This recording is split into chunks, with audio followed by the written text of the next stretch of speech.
wanna be loved, just wanna be loved by anyone but you. Assalamualaikum warahmatullahi wabarakatuh. Perkenalkan, nama saya Amaya. Perkenalkan, nama saya Resi Novita. Perkenalkan, nama saya Nabila.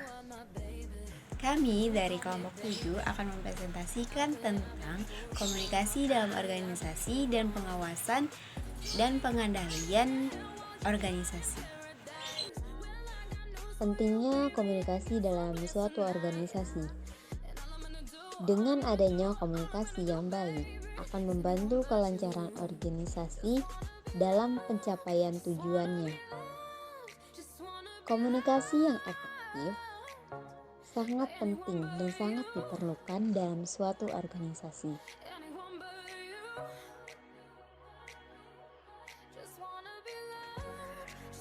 Selanjutnya, proses atau komponen komunikasi. Proses atau komponen komunikasi merupakan hal-hal yang harus ada agar komunikasi dapat berlangsung dengan baik. Adapun proses atau komponen komunikasi tersebut, yang pertama ada sender atau komunikator yang menyampaikan pesan kepada seseorang atau sejumlah orang. Lalu ada encoding atau penyandian, yaitu proses pengalihan pikiran ke dalam bentuk lambang. Lalu ada message atau pesan yang merupakan seperangkat lambang bermakna yang disampaikan oleh komunikator. Lalu ada media atau saluran komunikasi, tempat berlalunya pesan dari komunikasi kepada komunikan. Decoding yaitu pengsandian yang proses di mana komunikan menetapkan makna pada lambang yang disampaikan oleh komunikator kepadanya. Lalu receiver merupakan komunikan yang menerima pesan dari komunikator. Lalu response yaitu tanggapan seperangkat reaksi pada komunikan setelah diterima pesan. Lalu feedback yaitu umpan balik tanggapan komunikan apabila tersampaikan atau disampaikan kepada komunikator. Dan yang terakhir ada noise yaitu gangguan tak terencana yang terjadi dalam proses komunikasi yang berbeda dengan pesan yang disampaikan.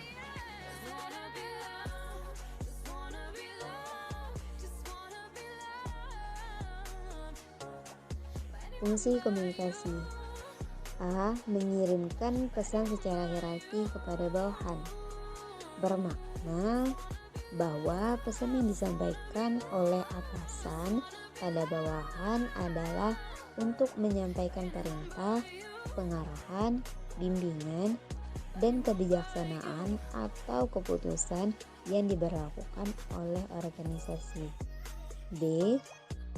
Memberikan informasi sehubung dengan tugas.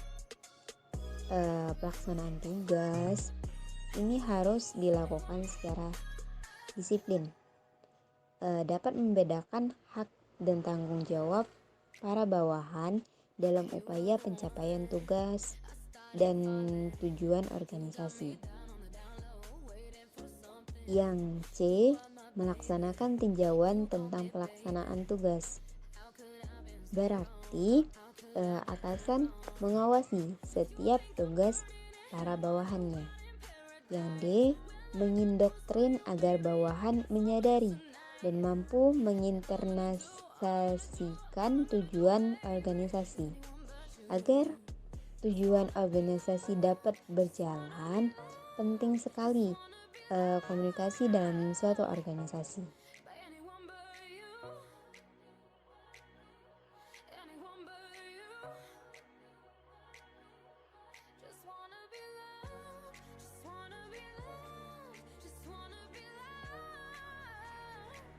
Pentingnya pengawasan dan pengendalian.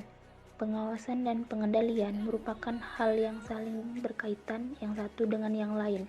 Bahkan pengertian keduanya jika dalam bahasa Inggris sama, yaitu controlling.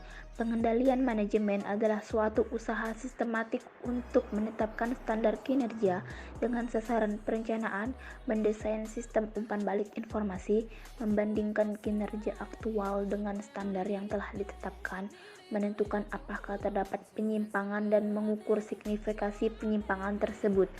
Mengapa fungsi pengawasan diperlukan?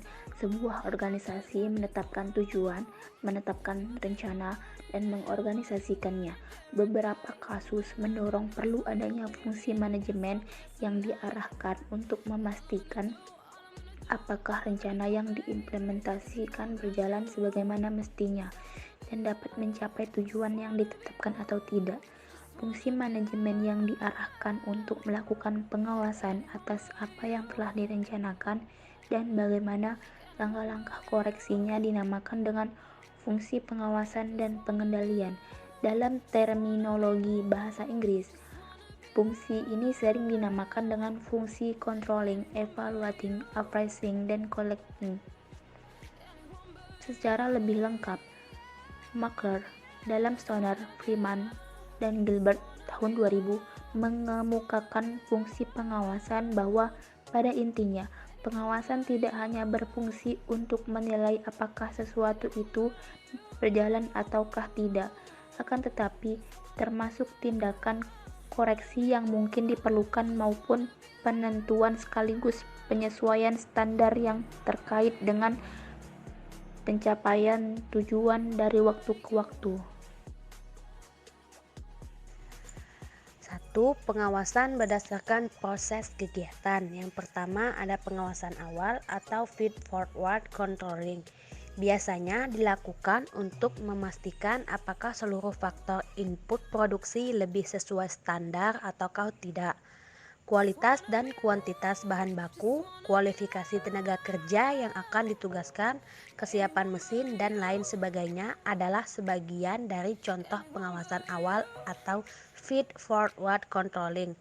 Yang kedua ada pengawasan proses atau concurrent controlling, merupakan pengawasan yang dilakukan pada saat proses tengah berlangsung, contoh bentuk penyediaan atau supervisi. Yang terakhir ada pengawasan akhir atau feedback controlling, merupakan pengawasan yang dilakukan pada saat akhir proses pengerjaan sesuatu. Yang kedua ada pengawasan internal dan eksternal. Pertama, pengawasan internal atau internal control adalah pengawasan yang dilakukan secara mandiri oleh setiap pekerja terhadap tugas yang dibebankan terhadapnya. Anyone but you. Just wanna be loved. Just wanna be loved. Just wanna be loved by anyone but you. Pengawasan eksternal atau external control adalah pengawasan dilakukan oleh seseorang di luar bagian yang diawasi. Ketiga, pengawasan berdasarkan fungsi operasional dalam manajemen. Yang pertama, pengawasan di bagian sumber daya manusia. Yang kedua, pengawasan di bagian informasi. Tiga, pengawasan di bagian keuangan. Dan yang keempat, pengawasan di bagian pemasaran.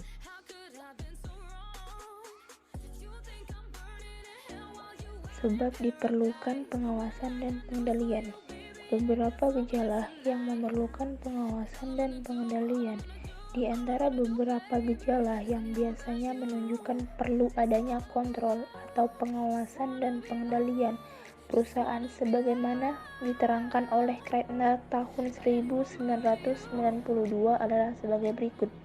A. Terjadi penurunan pendapatan atau profit namun tidak begitu jelas faktor penyebabnya.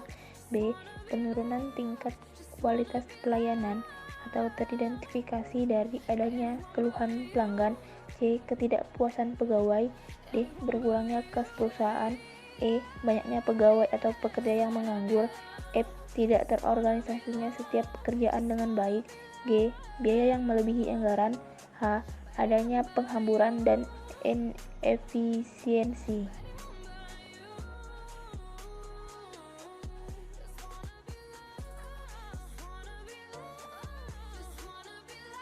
Sekian presentasi dari kami. Apabila terdapat kesalahan, kami ucapkan maaf yang sebesar-besarnya. Wabillahi taufiq wal hidayah. Wassalamualaikum warahmatullahi wabarakatuh.